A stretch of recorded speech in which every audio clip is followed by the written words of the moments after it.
Assalamualaikum warahmatullahi wabarakatuh. Perkenalkan, nama saya Siti Nurlailatul Qadriyah dari Psikologi 1C. Pada kesempatan hari ini saya akan membahas secara isu aging, pengaruh Darwin, dan pengaruh Wundt. Yang pertama ada sejarah isu aging. Seiring dengan meningkatnya populasi geriatri di Indonesia, masalah penuaan kulit juga turut meningkat. Pada populasi tersebut terjadi berbagai perubahan kulit sehingga kelainan yang ditimbulkan juga berbeda.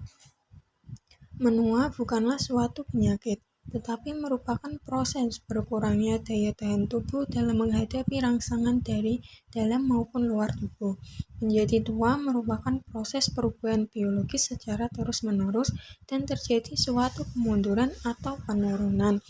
Di awal abad ke-20, perhatian mulai tertuju pada masalah kesehatan yang berkaitan dengan penuaan dan pengembangan sistem kesejahteraan sosial untuk mendukung populasi lanjut usia. Selanjutnya ada faktor penuaan dalam kulit. Yang pertama ada penuaan seluler. Teori ini mengemukakan bahwa seiring waktu sel kehilangan kemampuan untuk membelah setelah mencapai batas tertentu. Ini berhubungan dengan konsep jam biologis yang mengatur replikasi sel, sehingga sel berhenti membelah dan mengalami penuaan. Yang kedua ada pemendakan telomer. Telomer adalah struktur yang melindungi ujung kromosom. Pemendakan telomer seiring waktu menyebabkan ketidakstabilan kromosom yang memicu penuaan sel dan menurunkan kemampuan sel untuk membelah. Faktor seperti sinar ultraviolet juga berkontribusi dalam mempercepat pemendekan telomer. Selanjutnya ada stres oksidatif. Stres oksidatif adalah di mana jumlah radikal bebas melebihi kapasitasnya, sehingga menyebabkan kerusakan sel lebih cepat dan mempercepat proses penuaan. Stres oksidatif terjadi ketika ada ketidakseimbangan antara produksi radikal bebas dan kemampuan tubuh untuk menetralkannya.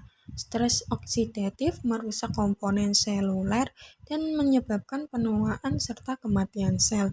Yang keempat ada DNA mitokondria.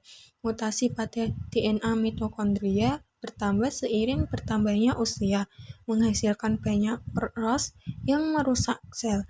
Mutasi ini mempengaruhi proses replikasi mtDNA dan berkontribusi pada penuaan sel dan jaringan kulit. Yang kelima ada kerusakan DNA.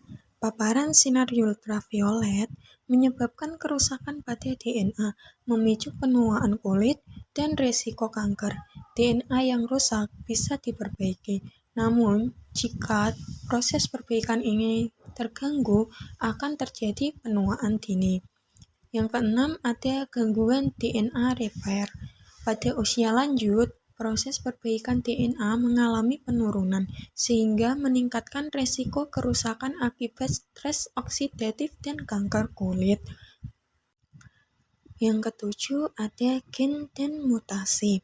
Mutasi pada gen tertentu bisa memicu penuaan dan berhubungan dengan penyakit tertentu.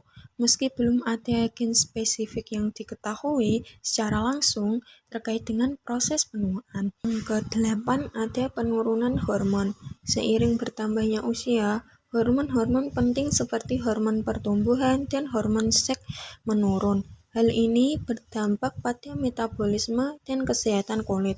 Penurunan hormon pertumbuhan berkaitan dengan tanda-tanda penuaan seperti kulit kering, keriput, dan masalah kesehatan lainnya seperti obesitas, osteopenia, hingga penyakit kardiovaskular. Selain itu, hormon pertumbuhan juga memiliki peran dalam melindungi kulit dari efek sinar UVB. Selain faktor-faktor di atas, ada juga faktor lain yang menyebabkan kerusakan kulit, yaitu paparan sinar ultraviolet yang berlebihan, kebiasaan merokok, kurang konsumsi buah dan sayur, konsumsi gula yang berlebihan, paparan bahan kimia, dan juga stres. Kerusakan yang ditimbulkan bisa bermacam-macam, mulai dari iritasi, sunburn, jerawat, kerutan, noda hitam, bahkan kanker kulit. Oleh karena itu, hindari berbagai kebiasaan di atas untuk menjaga kesehatan kulit dan mencegah terjadinya kerusakan kulit. Untuk menjaga kesehatan kulit dapat dilakukan melalui berbagai cara, yaitu mengkonsumsi buah dan sayur. Contohnya, vitamin C pada jeruk, stroberi, dan brokoli dipercaya mampu mencegah munculnya kerutan di kulit.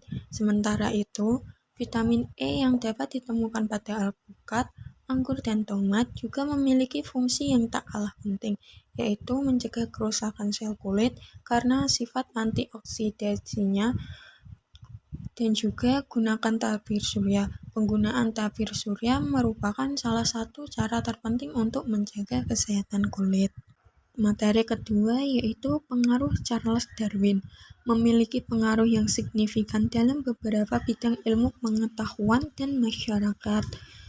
Teori yang dikembangkan oleh Charles Darwin yaitu ada teori evolusi, menerbitkan On the Origin of Species pada tahun 1859 yang menjelaskan teori evolusi melalui seleksi alam.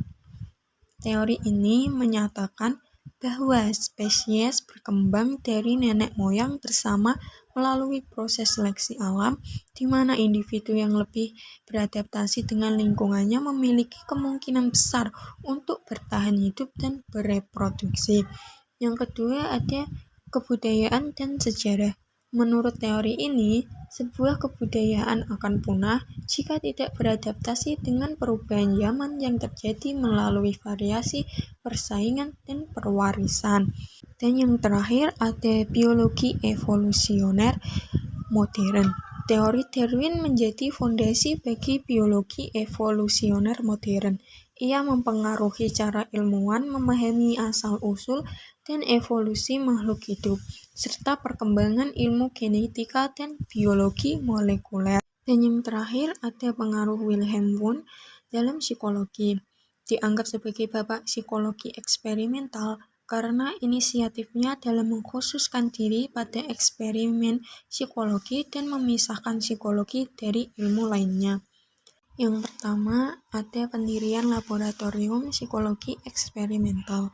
Wundt mendirikan laboratorium psikologi eksperimental pertama di Universitas Leipzig, Jerman pada tahun 1879 yang menandai awal psikologi sebagai ilmu pengetahuan eksperimental. Ini menjadi titik awal dalam memisahkan psikologi dan filsafat serta ilmu lainnya, menjadikan psikologi sebagai ilmu empiris yang mandiri. Di laboratoriumnya, Wundt memusatkan penelitiannya pada pengamatan dan pengukuran proses mental, seperti persepsi, perhatian, dan emosi, menggunakan metode eksperimental yang ketat. Yang kedua ada metode introspeksi.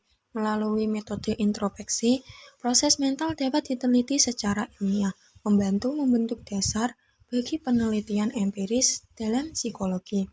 Yang ketiga yaitu penelitian dan dengan diarahkan pada sensasi dan kesadaran. Wundt mendeskripsikan kesadaran sebagai pengalaman batin yang berupa hanya fenomena kenyataan langsung, yang membentuk pengalaman dan bukan dibalik atau di luarnya. Wundt berpendapat bahwa psikologi harus memahami struktur pikiran manusia dan memecahkannya menjadi elemen dasar seperti sensasi dan juga persepsi. Sekian penjelasan dari saya, kurang lebihnya mohon maaf. Wassalamualaikum warahmatullahi wabarakatuh.